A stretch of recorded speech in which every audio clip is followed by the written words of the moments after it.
话说，伦敦的豪宅有很多，但设计如此独特的只此一栋。这栋圆弧形住宅由 Herzog & de Meurer 瑞士顶级建筑工作室承建，是继伦敦泰特美术馆、北京鸟巢之后，耗时6年在伦敦完成的唯一一栋豪宅项目，并因为其独特的设计而成为当地的新地标，继而成为了 Herzog & de Meurer 一大新的代表作，并在2021年荣获英国住宅设计大奖。这栋别致的圆弧形摩天大楼共有58层，250米高，483套住宅，每户皆拥有观景阳台。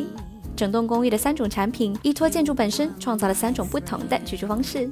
较低楼层与公园和海滨相连，较高楼层则直入天际。放映室、图书馆以及充满现代感的泳池、体育馆、蒸汽室、个人训练房和健身中心，所有空间皆搭配落地玻璃窗，